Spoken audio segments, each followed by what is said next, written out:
नमस्कार बच्चों, मैं आपकी हिंदी की अध्यापिका। आज आपकी क्लास का पहला चैप्टर, जिसका नाम है दो बैलों की कथा, के बारे में जो मुख्य महत्वपूर्ण जो पैराग्राफ हैं, गद्यांश हैं, वो समझाऊंगी और उनसे संबंधित जो प्रश्न हैं, उन गद्यांशों के आधार पर जो प्रश्न पूछे जाते हैं, उन प्रश्नों पर आज हम चर्चा करेंगे। तो सबसे पहले जो दो बैलों की कथा है, आप सबको पता है कि इसकी रचना जो है प्रेमचंद जी ने की है। और इस पाठ को मैंने आपको समझा भी दिया था कि दो बैलों की कथा जो पाठ है, जो कहानी है, वो किस प्रकार से है, और उसके बारे में मैंने आपको समझा भी दिया था कि किस प्रकार से ये लिखी गई है, इसका क्या भाव है, क्या उद्देश्य है। और इनके प्रश्न उत्तरों पर भी हमने चर्चा जो है वो कर चुके हैं। लेकिन आज जो है ये इससे संबंधित जो कुछ महत्वपूर्ण गद्यांश हैं और उन पर आधारित जो प्रश्न हैं, उन पर चर्चा करेंगे। सबसे पहले एक पैराग्राफ उठा लेते हैं हम बुक का, आपके पाठ से, जो इस प्रकार से है।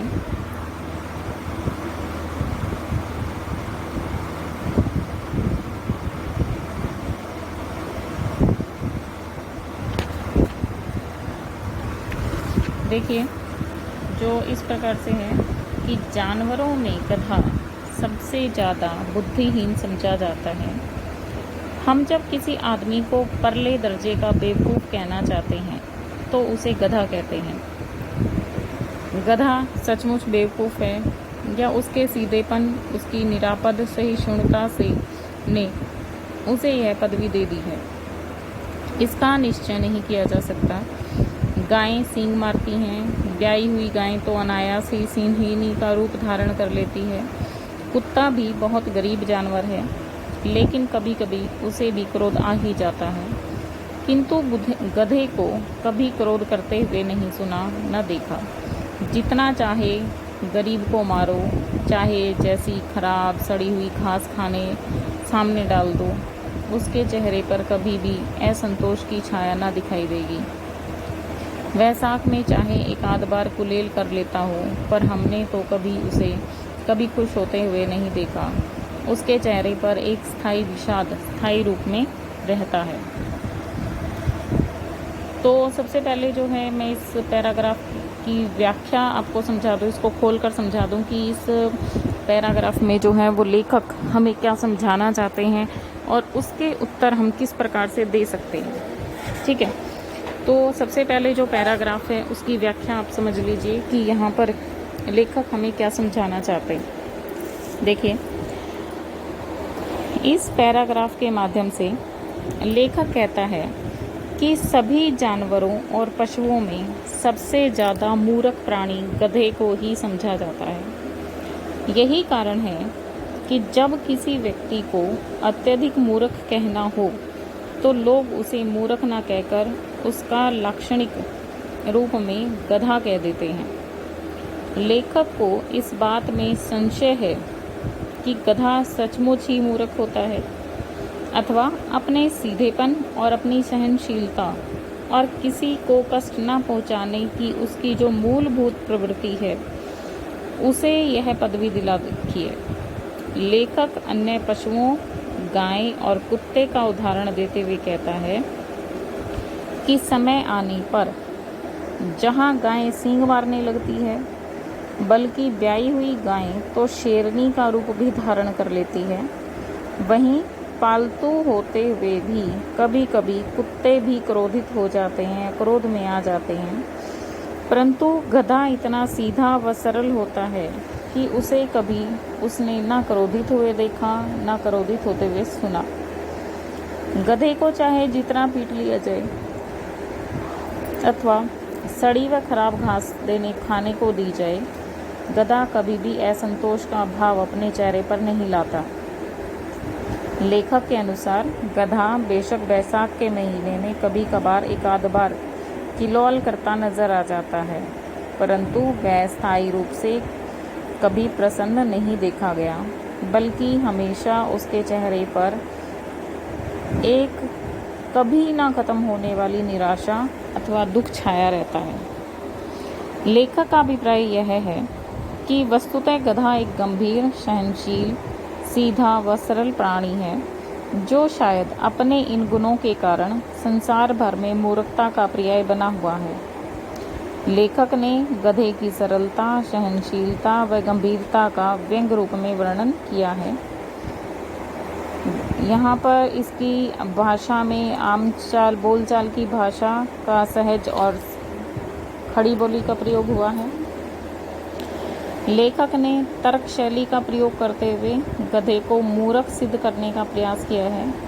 परले दर्जे का बेवकूफ़, यहाँ पर एक मुहावरा प्रयोग किया गया है। वाक्य विन्यास सरल, संक्षिप्त व रोचक है। इसमें जो प्रश्न निकल कर आते हैं, सबसे पहले प्रश्न आपसे यही पूछा जाएगा कि पाठ व लेखक का नाम बताइए।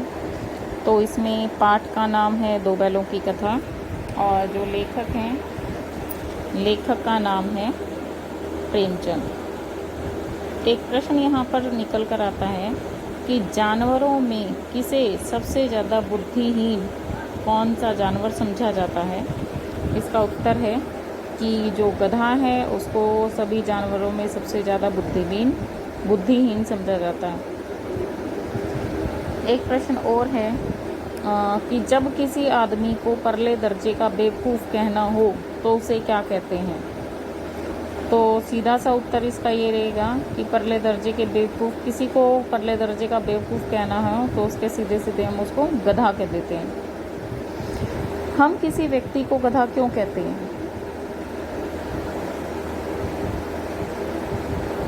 इसका उत्तर तो आप आसानी से दे सकते हो कि जब हम किसी व्यक्ति को मूर्ख कहना चाहते हैं तो उसको सीधे सीधे से हम गधा कह देते हैं। और उसके बाद है आखिरी प्रश्न कि किसके चेहरे पर स्थायी विषाद सदैव छाया रहता है। तो उत्तर क्या रहेगा कि गधे के चेहरे पर हमेशा चेहरे पर स्थायी विषाद सदैव छाया रहता है। ठीक है बेटा, ये था आपका पहला पैराग्राफ। अब आते हैं दूसरे पैराग्राफ पे, जो आपकी बुक का ही है, इसी चैप्टर का है। सबसे पहले फिर ऐसे ही जैसे पहले पैराग्राफ का किया था, इस पैराग्राफ की सबसे पहले हम व्याख्या करेंगे और उसके बाद जो है जिससे संबंधित जो प्रश्न हैं उन पर चर्चा करेंगे। तो देखिए पैराग्राफ है,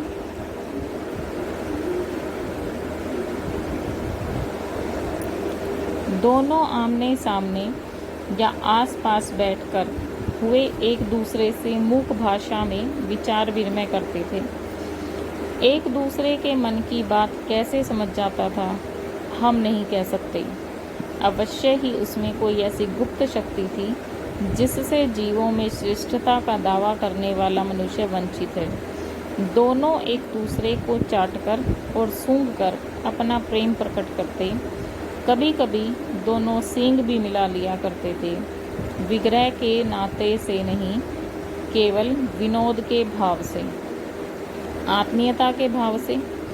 जैसे दोस्तों में घनिष्ठता होते ही ढोल धप्पा होने लगता है।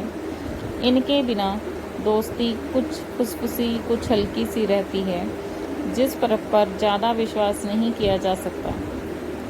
अब इसकी व्याख्या जो है या सरल शब्दों में इसको हम इस प्रकार से एक्सप्लेन कर सकते हैं कि सबसे पहले जो है हम बताएंगे कि इस पाठ के माध्यम से, इस पैराग्राफ के माध्यम से लेखक हमें क्या समझाना चाहते हैं। तो लिखेंगे कि इस कहानी में लेखक ने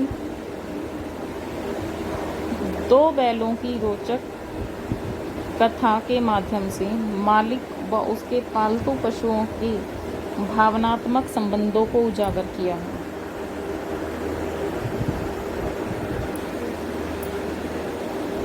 इन पंक्तियों में लेखक ने हीरा व मोती नामक दो बैलों की आपसी मैत्री व प्रेम का वर्णन किया है।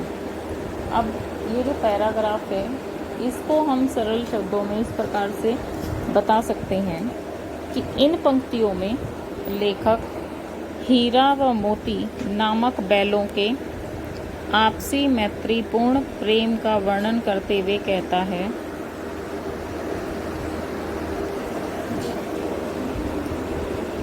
इन पंक्तियों में लेखक हीरा व मोती नामक बैलों के आपसी मैत्रीपूर्ण प्रेम का वर्णन करते हुए कहते हैं कि हीरा मोती एक दूसरे के सामने अथवा पास में बैठे हुए प्राय एक दूसरे से मौन भाषा में विचारों का आदान प्रदान किया करते थे।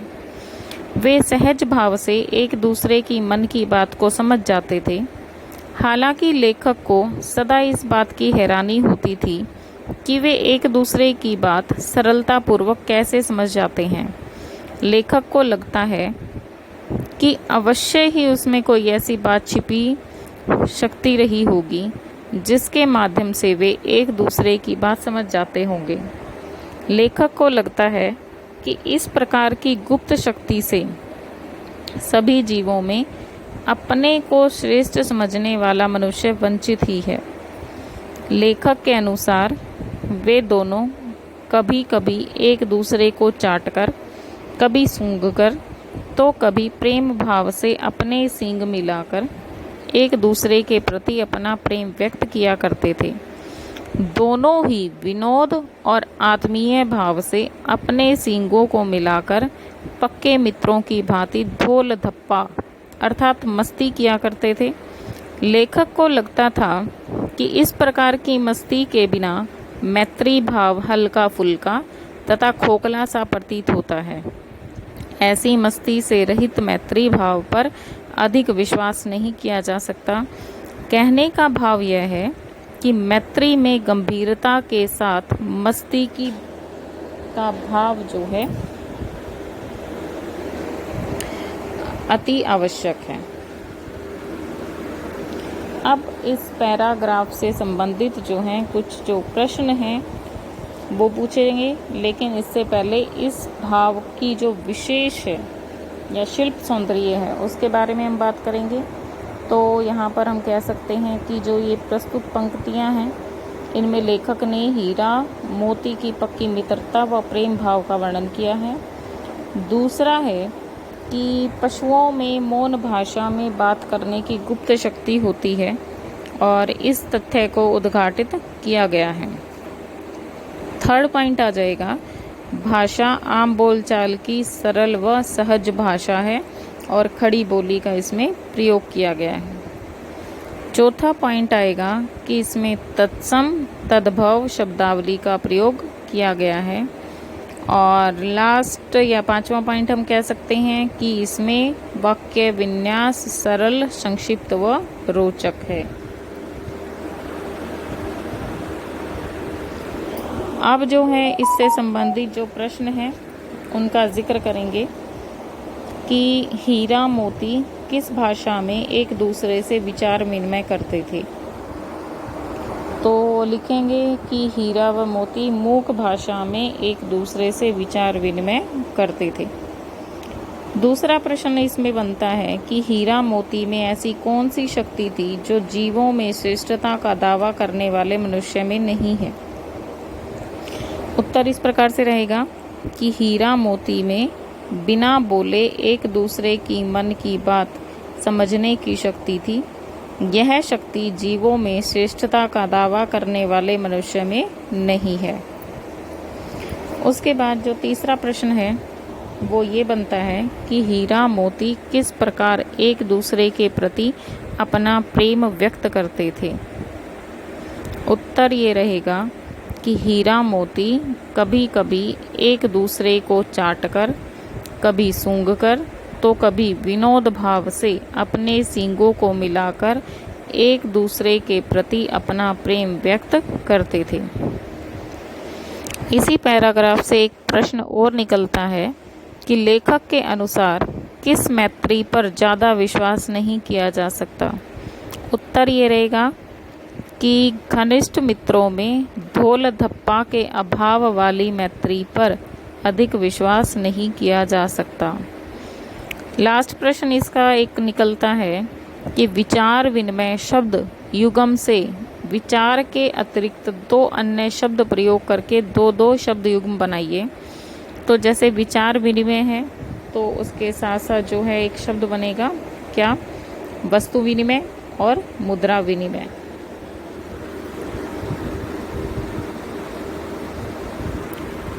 चलिए इसके साथ साथ एक पैराग्राफ और कर लेते हैं।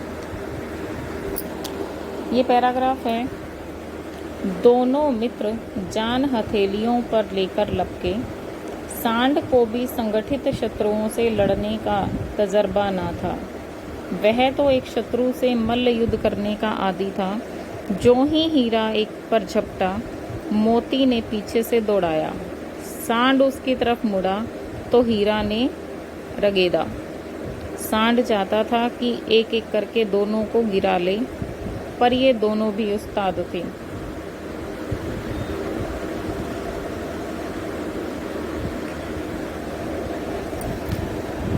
उसे वह अवसर न देते थे। एक बार सांड झल्लाकर हीरा का अंत कर देने के लिए चला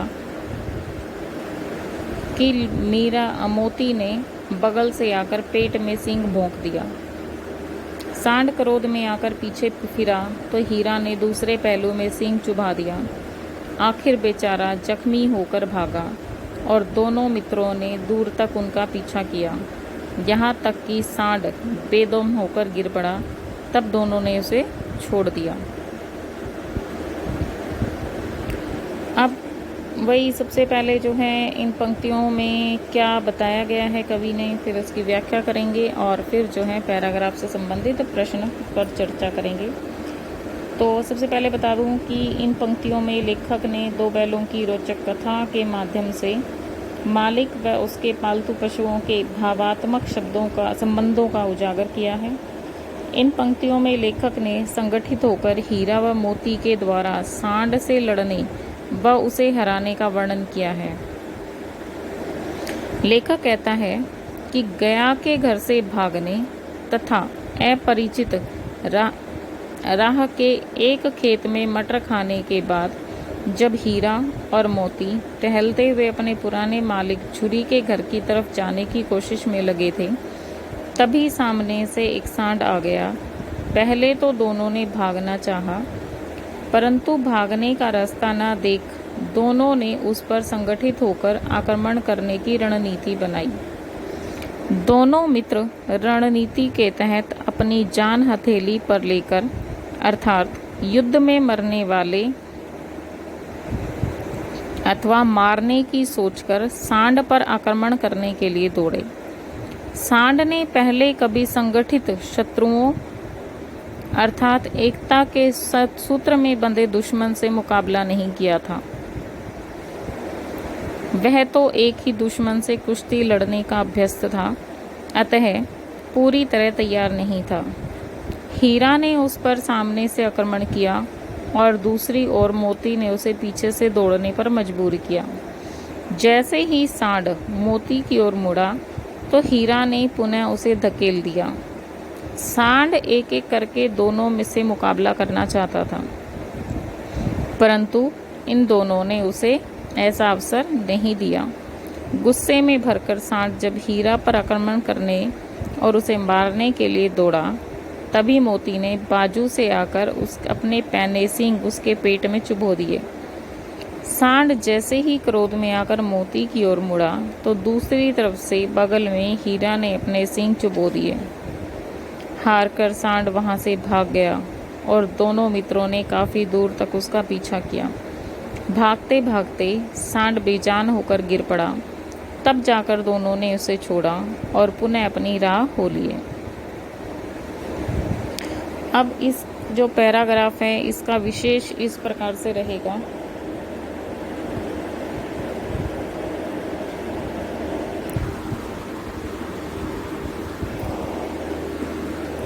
हीरा मोती की सांड से लड़ाई के माध्यम से लेखक ने एकता में बल है कहावत को चित्रार्थ किया है। दूसरा रहेगा कि भाषा आम बोलचाल की सरल भाषा है, सहज है और खड़ी बोली का यहाँ पर प्रयोग किया गया है। तीसरा विशेष है कि इसमें तद्भव शब्दावली का प्रयोग हुआ है। और चौथा विशेष ये रहेगा कि जान हथेली पर लेना, यहाँ पर मुहावरे का प्रयोग किया गया है। पांचवा है वाक्य विन्यास सरल, संक्षिप्त व रोचक है। अब इस पैराग्राफ से संबंधित जो हैं कुछ प्रश्न निकल कर आ रहे हैं, जैसे किसे संगठित शत्रुओं से लड़ने का अनुभव नहीं था, तो उत्तर क्या जाएगा कि सांड को संगठित शत्रुओं से लड़ने का अनुभव नहीं था। संगठित शत्रुओं का अर्थ होता है एक साथ कईयों से लड़ाई करना।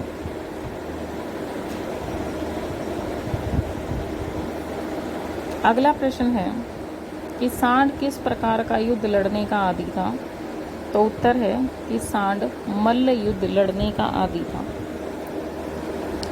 तीसरा प्रश्न है हीरा व मोती ने सांड को कब छोड़ा, उत्तर है कि हीरा व मोती से लड़ते लड़ते सांड जब घायल हो गया तथा उसने बचने हेतु भागते भागते बेदम होकर गिर पड़ा, तब हीरा व मोती ने उसे छोड़ा। चौथा प्रश्न है इस गद्यांश से हमें क्या शिक्षा मिलती है, तो उत्तर ये रहेगा कि इस गद्यांश से हमें शिक्षा मिलती है कि संगठन में बड़ी शक्ति होती है, अर्थात एकता में बल होता है। अच्छा, एक शब्द है यहाँ पर आदि, उस आदि शब्द का अर्थ क्या होता है। देखिए इसमें उत्तर है कि ये जो आदि शब्द है, इस आदि शब्द का अर्थ होता है अभ्यस्त। यहाँ पर हमारे पैराग्राफ से संबंधित जो जितने भी प्रश्न थे वो कंप्लीट होते हैं। अब कुछ ऐसे क्वेश्चन हैं जो थोड़े से एक्स्ट्रा हैं, ठीक है, उन पर डिस्कस करेंगे। तो इसमें जो पहला प्रश्न है वो ये है कि लेखक के अनुसार सीधापन संसार के लिए उपयुक्त क्यों नहीं है, तो उत्तर इस प्रकार से रहेगा कि लेखक के अनुसार सीधापन संसार के लिए उपयुक्त नहीं है, क्योंकि इस संसार में सीधे प्राणी को मूर्ख समझा जाता है। लेखक के अनुसार गधे और बैल को सीधेपन के कारण लोग मूर्खता का पर्याय मानते हैं। इसी प्रकार सीधेपन के कारण भारतवासियों की अफ्रीका में बड़ी दुर्दशा हो रही है। अमेरिका में उन्हें घुसने नहीं दिया जाता। अगला प्रश्न है गया को बैल घर जाने के में इतना पसीना क्यों आ गया था। उत्तर इस प्रकार से लिखेंगे कि हीरा व मोती झुरी काची के पालतू ही नहीं वफादार बैल थे। वे अपने स्वामी से अत्यधिक प्रेम करते थे। संयोगवश एक बार झुरी ने अपने साले से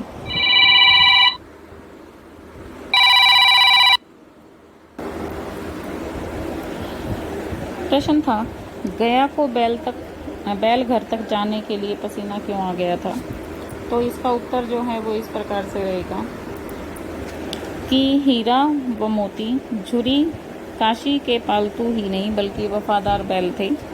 वे अपने स्वामी से अत्यधिक प्रेम करते थे। संयोगवश एक बार झुरी ने उन्हें अपने साले के साथ अपनी ससुराल भेज दिया। दोनों बैलों ने समझा कि उन्हें बेच दिया गया है। चूंकि वे झुरी का घर छोड़कर नहीं जाना चाहते थे, अतः वे रास्ते भर गया से बचकर भागने का प्रयास करते रहे। इसी कारण गया को बैल घर ले जाने के लिए जाने में पसीना आ गया था। अगला प्रश्न है हीरा मोती ने सांड को किस प्रकार पराजित किया। उत्तर है हीरा व मोती समझदार व बहादुर बैल थे। उन्होंने अपने से तगड़े शत्रु सांड को हराने के लिए एक रणनीति बनाई। रणनीति के अनुसार हीरा ने सांड पर सामने से आक्रमण किया तथा मोती ने पीछे से। चूंकि सांड किसी संगठित शत्रु से मुकाबला करने में अनुभवी नहीं था, अतः उनके आक्रमण से शीघ्र ही वह बौखला गया। उसने उस पर झल्लाकर आक्रमण करना चाहा, पर पेट के एक तरफ मोती ने तथा दूसरी तरफ हीरा ने सींग चुभोकर उसे घायल कर दिया तथा उसे वहां से भागने पर मजबूर कर दिया। इस प्रकार उन्होंने सांड को पराजित किया। एक और प्रश्न कर लेते हैं साथ के साथ। बैलों ने मवेशी खाने के जानवरों को किस प्रकार स्वतंत्र कराया? उसका उत्तर यह रहेगा कि मवेशी खाने की दीवार कच्ची थी। हीरा ने अपने सींग मारकर दीवार की कुछ मिट्टी गिरा दी। अभी वह पूरी दीवार गिरा नहीं पाया था कि चौकीदार द्वारा पकड़ लिया गया तथा रस्सी द्वारा बांध दिया गया। चौकीदार के चले जाने के बाद उसके अधूरे कार्य को मोती ने पूरा किया। उसने भी उसी तरह अपने सींग मारकर दीवार गिरा दी जहां उससे पहले हीरा ने सींग मारे थे। दीवार गिरते ही मवेशी खाने के जानवर वहां से भाग निकले और स्वतंत्र हो गए।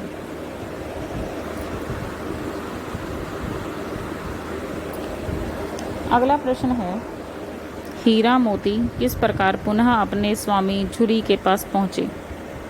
उत्तर है, मवेशी खाने में हुई नीलामी में एक दड़ियल व्यक्ति ने हीरा मोती को खरीद लिया। वह उनको लेकर अपने घर जाने लगा कि परिचित खेल खलिहान देखकर हीरा मोती समझ गए कि यह वही राह है जिस पर से वह गया उनको लेकर गया था। कुछ दूर आगे चलने पर जब उन्हें अपना खेत व कुआं दिखाई दिया तो उसे वे दड़ियल के हाथ से रस्सी छुड़ाकर अपने घर की ओर दौड़ पड़े। उन्हें घर के दरवाजे पर ही झुरी मिल गया। इस प्रकार वे पुनः अपने झुरी के पास पहुंच गए। इस प्रकार से हमने इस पाठ के कुछ पैराग्राफ और प्रश्न डिस्कस करे हैं। आप इनको ध्यान से सुन लीजिए और अपनी नोटबुक में कर लीजिए।